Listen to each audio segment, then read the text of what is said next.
This program contains graphic material, including offensive language. Viewer discretion is advised. The FBI is the most sophisticated law enforcement agency in the world, pursuing the most dangerous criminals. In California, when a young girl vanishes, We see Sandra Cantu skipping across the trailer park, going toward her house, and something catches her attention. the Bureau mobilizes. You had sexual deviants living in the trailer park. You just had other weirdos living in the trailer park. What are the odds of Sandra still being alive? FBI. Criminal Pursuit.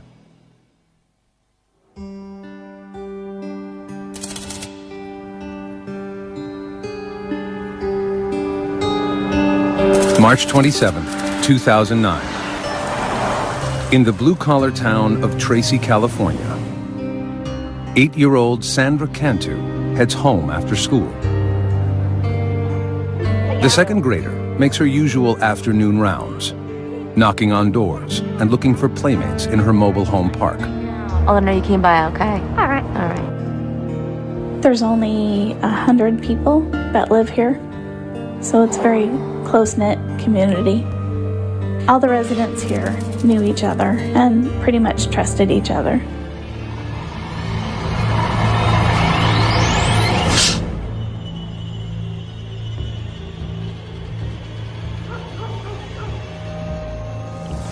Hours pass, and Sandra doesn't come home for supper.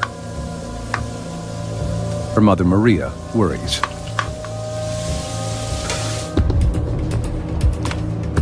She begins calling her daughter's friends. Hi, Kathleen, this is Maria. Have you seen Sandra? No one has seen Sandra for hours. Okay. Maria always told the kids not to go outside the trailer park, and the kids never did. So when she went looking for her and couldn't find her, she knew something was wrong. Just before 8 p.m., Maria calls the Tracy Police Department. Tracy, please. Well, I have a missing daughter. Okay, how old is she? She's 8. When's the last time you saw her? Oh, it was about 3. She told me she was going over to this one girl to play, and she hasn't been home. And I went looking all over. There's a 72% chance of finding a missing child in the first several hours. After that, every hour that passes, it drops off. It's a statistic Tracy's new police chief, Janet Thiessen, can't stop thinking about. Though she's been with Tracy PD for less than 2 months, the chief is a veteran of law enforcement, and she's afraid for Sandra's life. Statistics tell us if a child has actually been abducted, whether it's a known person or unknown, the likelihood that that child will be murdered is most often going to happen within those first 3 hours. The police get a detailed description of Sandra and what she was wearing. They learn that Sandra lives with her mother, grandparents, and 3 older siblings. Everyone was home that afternoon, but no one saw Sandra playing outside. There was just one witness, a surveillance camera Sandra's grandfather had installed outside the family home to prevent vandalism. The lens captured Sandra's movements at 4 p.m., right before she vanished. Sandra had the little Hello Kitty pink t-shirt on, looked like black leggings. This was the last that we knew she was in the mobile home park. So that was pretty important for us. It really helped us lock down that time frame. Investigators learned that Sandra's divorced parents are undergoing a support payment battle. Could Sandra's father have taken her? Dad had been out of the picture since Sandra was a young girl. We were able to verify that her biological father was not in Tracy at the time that she went missing. Sandra's father is quickly ruled out as a person of interest. Hours have passed since Sandra disappeared, but there is no sign of the little girl. It's the worst thing imaginable. You have this horrible feeling in your gut that something's terribly wrong, and you don't know what it is. Maybe she's lost, facing some hypothermia. We may have a child who's dehydrated, who's very hungry. If she hadn't found shelter somewhere and wasn't someplace safe, then this was not a good situation for her. A mother of two, Chief Thiessen empathizes with the family's growing anxiety. It's just heart-wrenching, and we have a job to do. We have to move forward through it. But I think there's that human side of all of us that we think in the back of our mind, is this going to be that time where it's bad?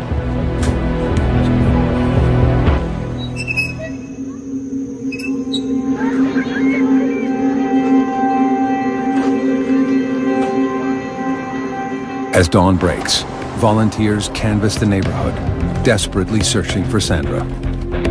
We had a helicopter unit out. We were using a flare unit to check for heat sensors in the area that we were flying over. We also were going door to door, asking people in the area, checking with some of the businesses, have they seen this little girl? We were coming up with nothing. Sandra, it just seemed, had literally disappeared.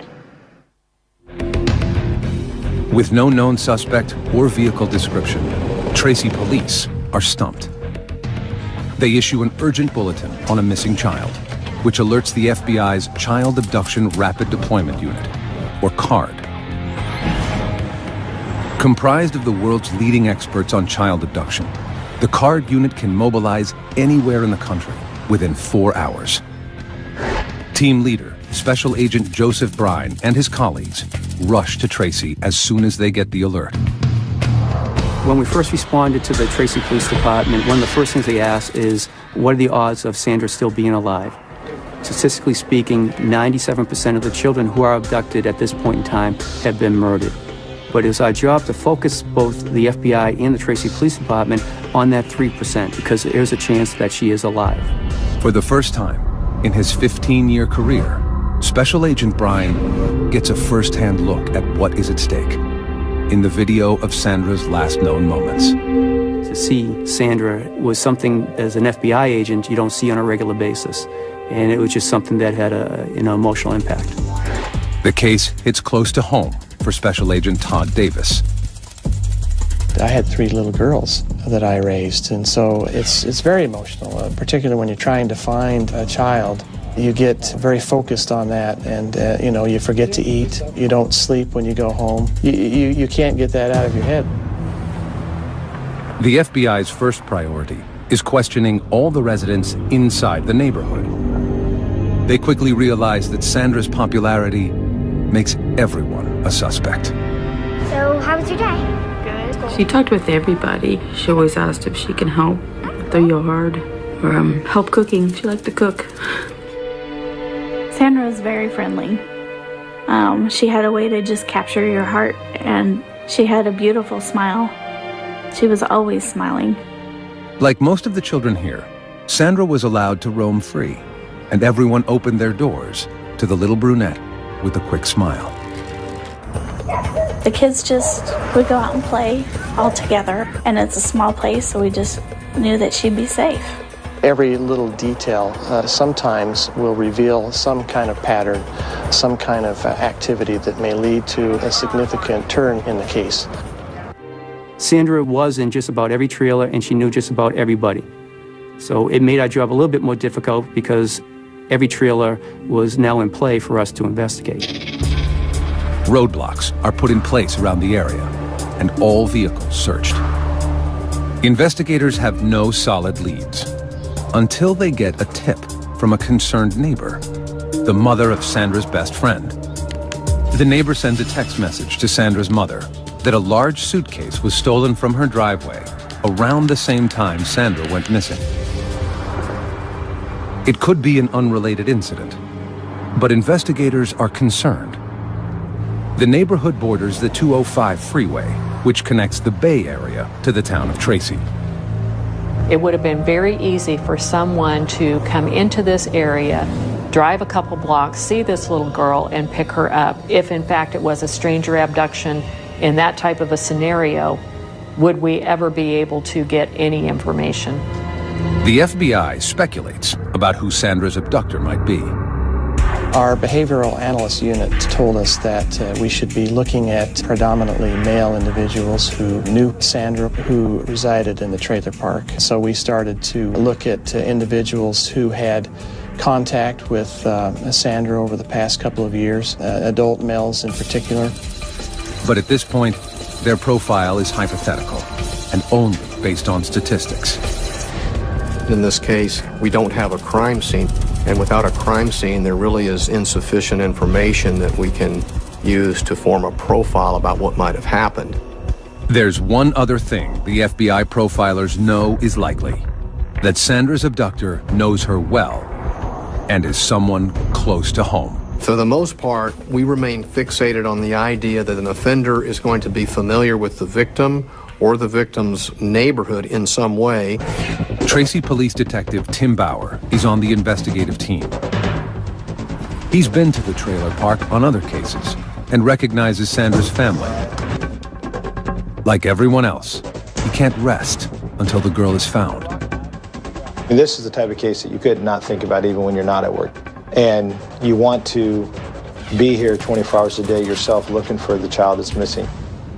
The FBI works with the Tracy PD to quickly put together an emergency operations center.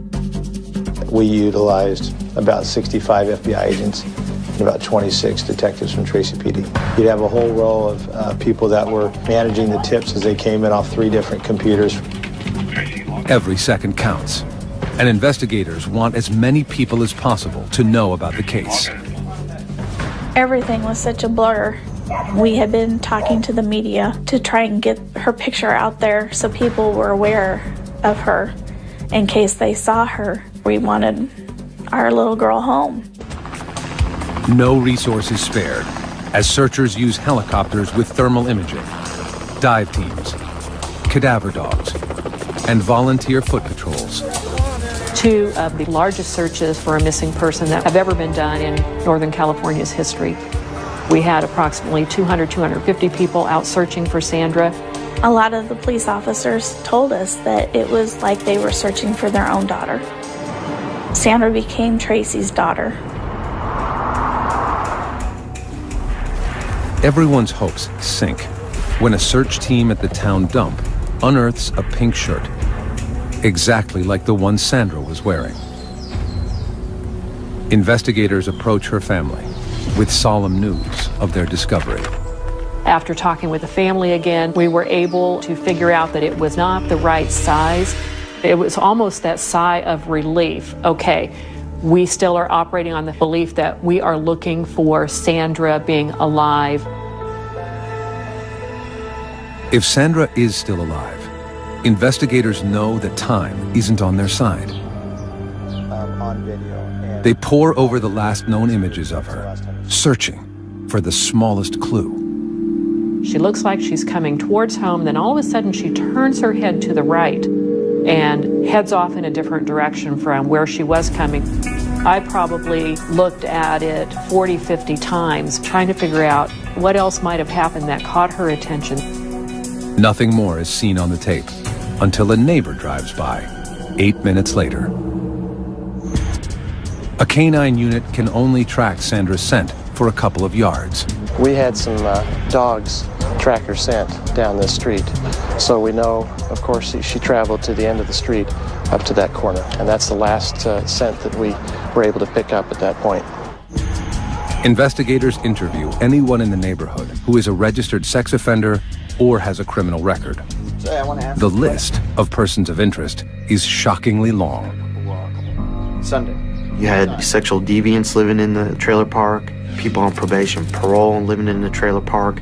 You just had other weirdos living in the trailer park. In this particular situation, we try to emphasize that even though you are looking at registered sex offenders, that statistically speaking, only about 2% are going to be registered sex offenders. Doesn't mean they're not preferential sex offenders. It just means that we haven't caught them the first time and they don't have an arrest record. One person the police want to talk to is a man who 2 years earlier had approached Sandra at the neighborhood pool. This gentleman had brushed Sandra's hair off of her face and kissed her on the lips in the pool. Made us worry. The man admits to the kiss, telling investigators it was harmless affection. He has no prior criminal record, but makes a disturbing confession. He told us that he had sexual fantasies about young girls, that his fantasies focused on girls between the ages of 9 and 10. And so that placed him high on our list. But the man isn't the only suspicious person in the park. On the afternoon Sandra went missing, the park manager confronted an unfamiliar ice cream truck driver who was talking to children near Sandra's home. Oh, hey, what do we have here? Can I have a chocolate bar? Sure can. They had a ice cream man that usually does not go to that particular area. Aren't you just a little kid? Was suspicious to some of the people in the neighborhood. And what did we tell you about being in the park? And that was another lead that we had to trace down. Did Sandra's trusting nature catch her in the net of a predator? Sandra was a very friendly girl, but we thought these individuals might have taken advantage of her friendly personality, to use to their benefit. As night falls, there are no solid leads. The town of Tracy gathers for a candlelight vigil. The community showed so much love and support. They left stuffed animals, hundreds and hundreds of stuffed animals they left as a memorial to her. And it was cold. It was so cold. And we just knew that she didn't have any jacket on because it was warmer during the day, but it was so cold at night, and we were just so worried about her. Investigators are there too, lending support and looking for suspects. The peaceful ceremony is shattered when a woman frantically approaches FBI agents. She's screaming, "I found something, I found something." It says Cantu. So myself and a couple other agents and one of the police officers, we follow after her. She's still hysterical, she's still yelling, she's still screaming. We get over to where the mailboxes are in the complex, and she just plops down. She points, it's over there. Investigators are stunned when they read its dire message. Cantu is in stolen luggage in water at Bichetti and Whitehall. Signed witness. After 2 days of searching, there is no trace of 8-year-old Sandra Cantu. All the FBI and Tracy, California police have is a growing list of persons of interest. There were several individuals in the trailer park that jumped out at us that needed a little extra attention. These were individuals that had either been involved in drugs, crimes against children. Then, a startling lead lands in the lap of investigators. A neighbor walking to a candlelight vigil for Sandra finds something suspicious in the park. I was just walking by and I saw it here on the grass and Investigators gather the note, which has a chilling message. The note said, Cantu is in stolen luggage in water at Bichetti and Whitehall, signed witness. San Joaquin County Deputy District Attorney Thomas Testa is suspicious. And what's so interesting about this note is it almost looks like there are deliberate misspellings. I mean, a very simple word, on, is misspelled. And an FBI expert looked at it and gave an opinion that it looked like someone was camouflaging the writing, hiding their true writing. Is the note true? Or is someone trying to throw the police off track? Investigators can't take that chance. At daybreak, agents immediately order a search of the ponds near the address, 2.5 miles from the trailer park. The intersection borders a river and a dairy farm, and there are several settlement ponds for cattle manure runoff. Investigators aren't sure where to look.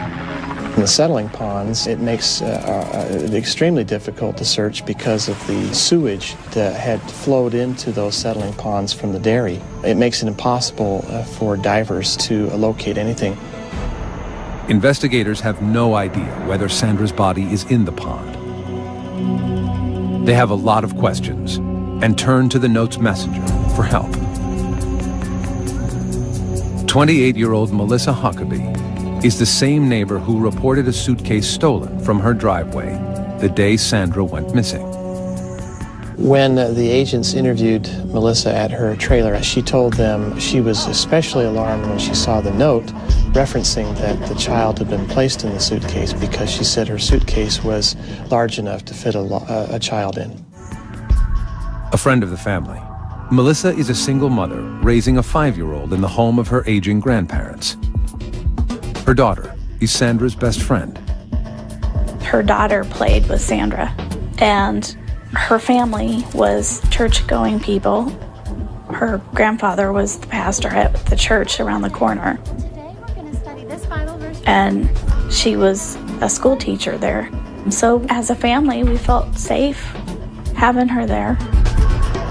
But the agents are suspicious about Melissa's involvement and dig further. Why she was not statistically, the person that we profiled for this type of investigation, the fact that she had injected herself into this investigation, the fact that her story was not very credible was a concern for us. Melissa has a partial alibi. At the time Sandra disappeared, Melissa was alone at her grandfather's church decorating her Sunday school room. Phone records prove she placed a call from the church to the trailer park manager around the time Sandra went missing. Even so, agents search Melissa's car. We found a blue self-sticking note, and when we retrieved that note and looked at it more carefully, we noticed that there was some scribbled handwriting. Closer inspection of the note reveals something suspicious. And our evidence response team was able to isolate the scribbled writing on top and adjust the color and contrast and shading. Underneath the handwriting were 3 words: Bachetti, Whitehall, and water. The address is the same as the one written on the note Melissa supposedly found. Is she the author of the ominous message? In Melissa's messy bedroom, agents find a notebook hidden below the nightstand. It is the same type of paper as the note, and a page is missing.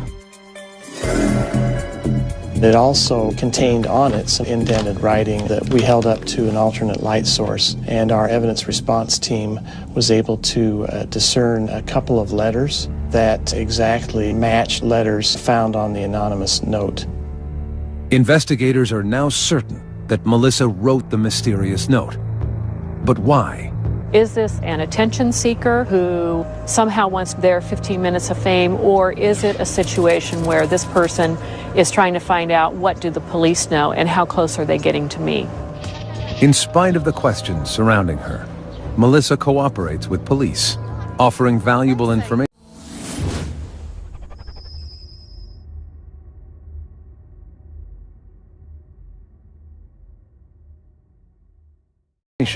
about yet another suspicious neighbor. Yeah, the guy right there, he's really creepy.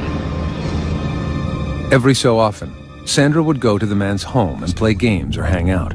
Do you have a deed? And he's been linked to an alarming incident with another little girl in the trailer park. That's for you. A 7-year-old child had been drugged, and he had assisted the child's mother in taking the child to the hospital. And when the police arrived at the hospital, he exited abruptly.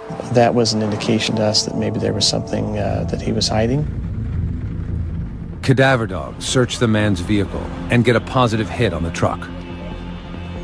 But the evidence team finds no traces of human remains. And residents are coming forward with more disturbing information. Police are shocked when a stepfather and stepson who share a trailer volunteer photos they have of Sandra on their cell phones. The top of her shorts were unbuttoned as she's sitting on somebody's lap. And the fact, of course, that they admitted that she was in their bedroom frequently was of concern to us as well. A search of their home uncovers a computer with questionable images of children and a stuffed animal used for masturbation. But the 2 men have no criminal history of offenses against children. By now, it's been a week since Sandra disappeared, and her once idyllic neighborhood has turned into a land of horror. FBI agents and the Tracy PD work around the clock, chasing down leads. Every hour that ticks off, you feel that stress and that tension. I really literally had to order people to go home. Every second that we're sleeping and that we're not working the case, maybe that's that moment in time that if somebody was doing something on the case, that we still had that opportunity to find Sandra and to find her safe. Investigators need to narrow their list in hopes of finding a suspect. They decide to administer polygraph tests. They start with the man who had kissed Sandra at the local pool. He passes. His alibi also pans out. He is not charged. The suspicious neighbor also passes a polygraph test, but has no solid alibi for the block of time. Investigators learn he is a close friend of the man who kissed Sandra. Could the two have worked together? The stepfather and stepson, who were found with questionable photos of children, are also given polygraphs. The results are disturbing. Each of these individuals failed the polygraph on the question of whether they had anything to do with her disappearance. But as authorities begin to move on their leads, they make a tragic discovery. The suitcase surfaces.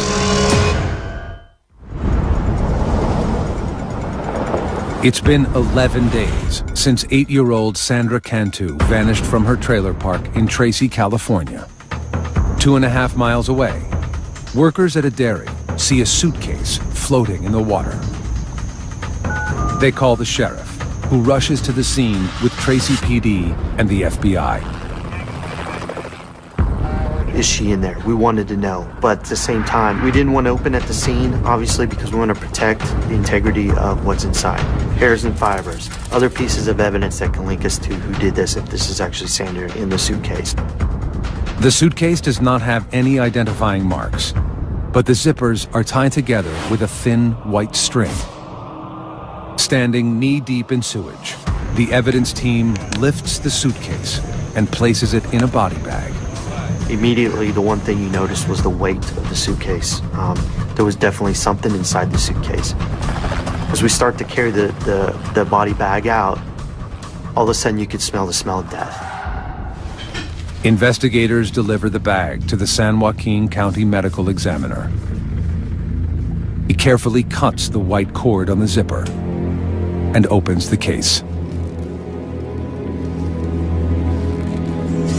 Inside is a young girl, curled into the fetal position. Dental records and her clothing confirm what investigators don't want to hear. It is Sandra Cantu. It's devastating.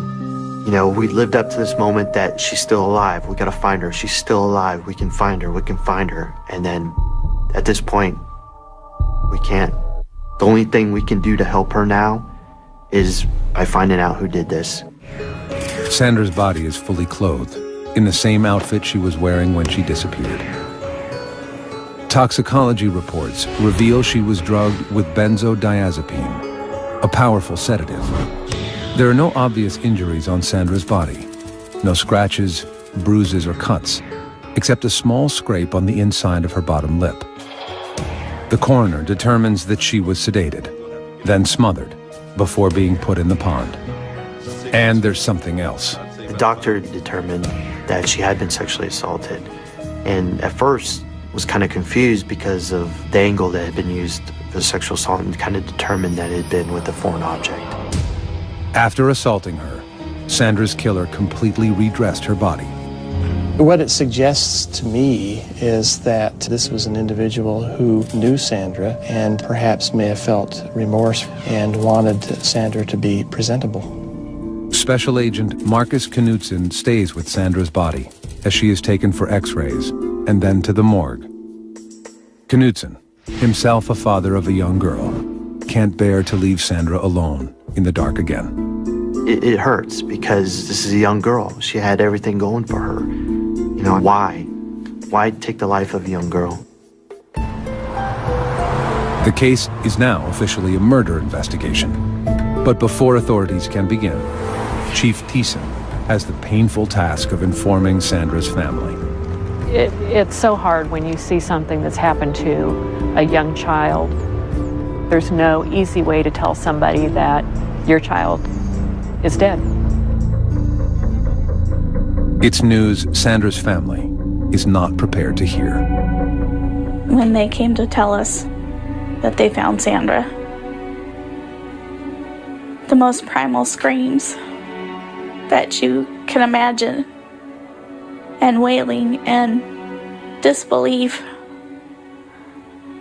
and just not wanting it to be true. To me, she was a beautiful baby.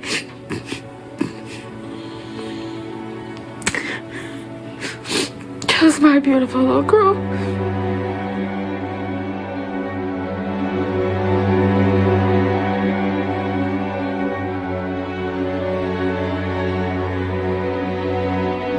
Once I had delivered the messages, I needed to have a few moments just by myself. This was just so highly charged. I had to take a few minutes, and I'm sure that there were a few tears that escaped. And then it's back to take that deep breath and back to the job at hand.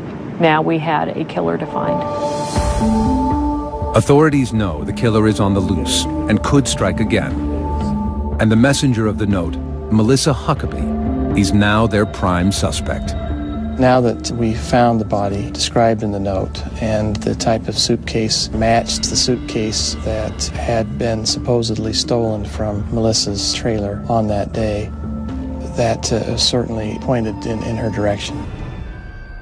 Investigators want to polygraph Melissa, but they can't. Melissa is in the hospital after attempting suicide by swallowing razor blades. Agents don't know what to make of her erratic behavior, but they do know that something is up. The signs of swallowing the razor blades, the note, I don't know if it was guilt or just wanting to get attention, but she wanted someone to come talk to her about Sandra Cantu by all of her acts that she did. Investigators begin gathering evidence against Melissa Huckabee. They question her family and learn that Melissa has a dark side.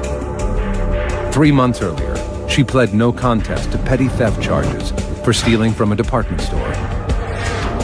2 years before that, in her prior home in La Palma, California, there were 2 mysterious arson fires. Though Melissa was a person of interest, charges had not been filed. Melissa was mentally unstable and medicating herself for relief. She was bipolar, depressive, had high anxiety. She was dependent on drugs to deal with her emotional situations, frequently overdosed on those drugs. Only 3 months before Sandra vanished, a parent in the trailer park accused Huckabee of taking her child to a local park without permission. When Melissa brought her home, Hey, sweetie, I have some special juice for you. the girl acted strange. Drink it up. Her speech was slurred. Don't worry about the smell. It's really She was unable to control her muscles, kept falling down, and was drowsy. The girl's mother and her boyfriend rushed the child to the hospital. Tests revealed benzodiazepine in her bloodstream. Melissa denied harming the girl, and charges were not filed at that time. Agents hope that this time, Melissa won't be so lucky. They get a break when a local Marine is able to place Melissa where the body was found. We located a witness who lived on Whitehall Road who was heading to a restaurant to eat that evening with his wife. And he noticed an SUV, a small SUV that was parked facing west on the north side of the road with a car door open. The couple stopped to check it out. Then, Melissa emerged from the ditch. Basically, they saw her coming up from the pond. They engaged her in conversation and were able to provide the exact time this was based on where they had eaten that night for dinner. They described her to a T. They described her vehicle to a T. The timeline fits, but it's only circumstantial evidence. And investigators need irrefutable physical evidence. They get a warrant to search Melissa's grandfather's church. We conducted a search of the church looking for any cordage that would match the description of the cordage we found on the suitcase. And we found a blind in the Sunday school room used by Melissa that had been cut and retied. Investigators are also looking for the object Melissa allegedly used to sexually assault Sandra. We covered the church head and toe with alternate light source, looking for bodily fluids and blood. In the kitchen, they find a bent rolling pin. And the rolling pin had one side that had a red smudge on it. So they collected it with gloves, of course, put it in a bag, and tried to find fingerprints on it, and collected that smudge. Now, agents have to wait for the crime lab to do its work. They want the case to be rock solid before they make an arrest. They won't have that luxury. 5 days after entering the hospital, Melissa Huckabee is released. Her daughter and grandparents have left town, and her house is empty. Police wiretap Melissa's phone. The next day, they hear a phone call that stops them in their tracks. She asked for Sandra's sister to come down and play with her daughter. Hey, Maria. Yeah, I was wondering if your daughter could come over and play with mine. Clearly, the concern for the Tracy Police Department and the FBI was that Melissa Huckabee was now asking this girl to come down so she could kill this young girl, just like she had killed Sandra.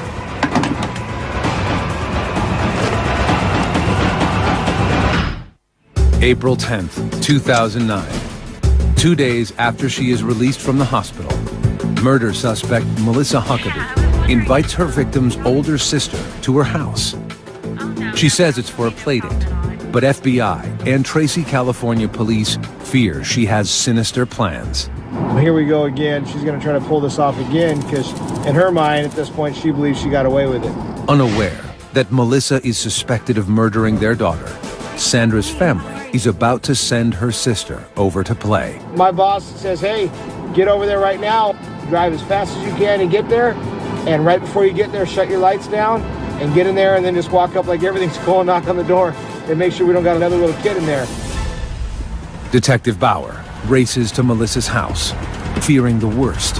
When we get over there, we knock on the door, and when Melissa answered the door, there's a neighbor's daughter in there who our surveillance units thought might be Sandra's older sister, but, you know, fortunately it wasn't. Trying to act casual, he convinces Melissa to come down to the station for a formal statement. I mean, you can look at this as like a game of cat and mouse. We let her believe that she was winning the early rounds, but we knew the ultimate goal for us was to, one, get a confession out of her, but two, to get her to understand that we knew and we had evidence to show that she was solely responsible for Sandra's death and assault. In the interview room, Detective Bauer confronts her with proof that she forged the note about the suitcase. We took a normal, 3-inch blue sticky note, and we blew it up on graph paper the size of this wall right here. And it had the 3 words on it that were scribbled out, Pachetti Whitehall Water. And the person wrote this note, and it had to be the only person that knew where Sandra was. Melissa denies everything. After 5 hours, Detective Bauer confronts Melissa with the evidence that cracks her lies wide open. Between 5:30 and 5:40, 2 people saw your car stopped on Whitehall Road. They saw you come from out of the bushes on Whitehall Road, and someone asked you what? When I was okay, and I said I was going to the bathroom. What were you doing, Melissa?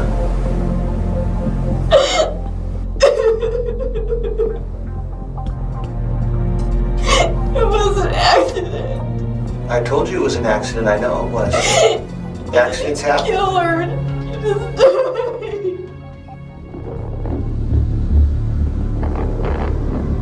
Melissa claims Sandra's death was a horrible accident, a misguided game of hide and seek with Melissa's daughter. Melissa says she became distracted and forgot about Sandra in the suitcase. She drove to her Sunday school room at the church and began working.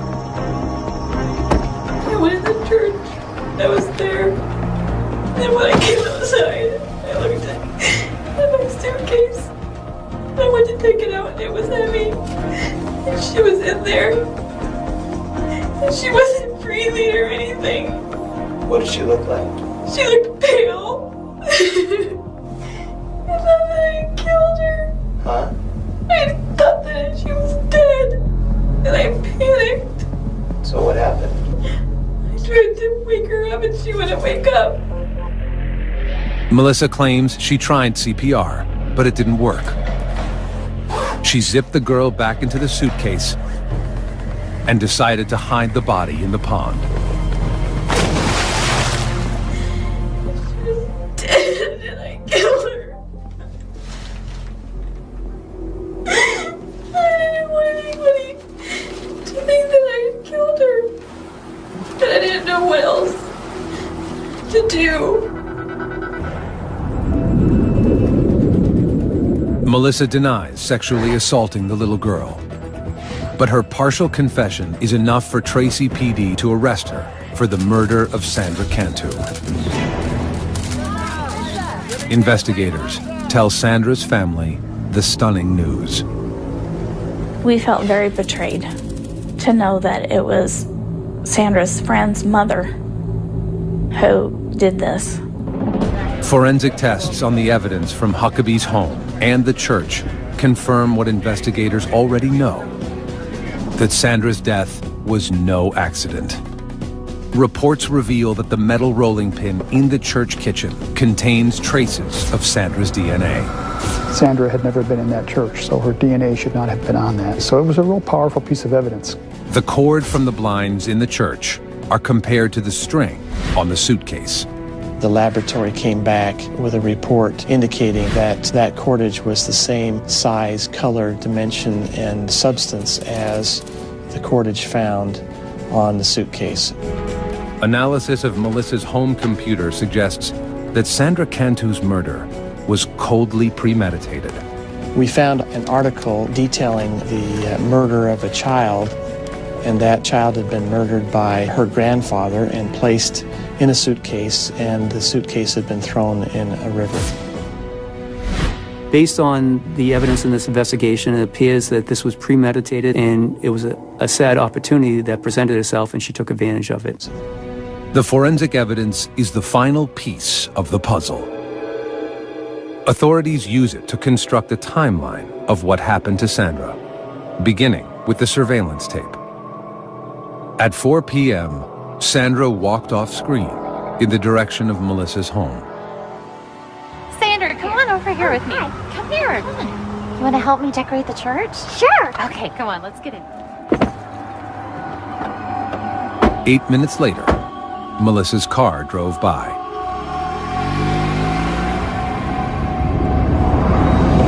After driving Sandra to the church, Melissa gave her a drink laced with benzodiazepine. Almost got it ready. Thanks.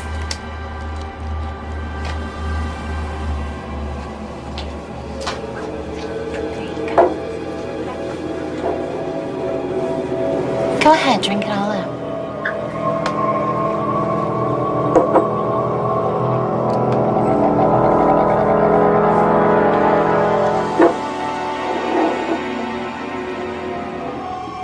When the girl was unconscious, Melissa made her move.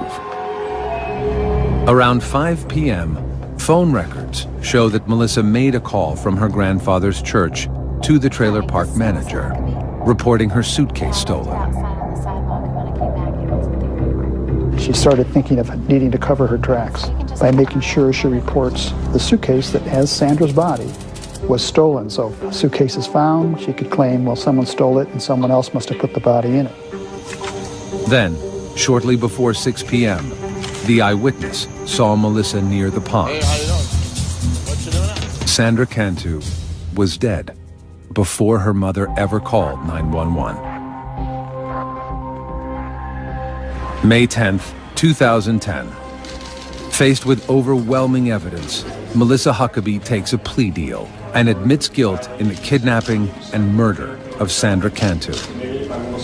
All other charges are dropped, including charges of drugging and rape. And I think that's a testament to the strength of the case and to the credit of the detectives and the FBI, is that she probably thought there was no way out. She probably would have been given the death penalty had the case gone to trial. Melissa is now serving life in prison without parole. When asked why she killed Sandra, Huckabee has no answer. She never would tell me why she did it. To this day, she still says, I don't know why I did it. She knows why she did this, and she just won't tell anybody. We don't care. I don't care to know, because it's a sick individual that would do something like this to a child. We view Melissa as a monster. Monster. Female child killers are rare, with less than 10% of murders attributed to women. If a female, as an offender, is engaging in some type of sexual assault on a victim, there might be an emotional aspect that comes into play as well. And we could be talking anger or rage or revenge or some other negative emotional state.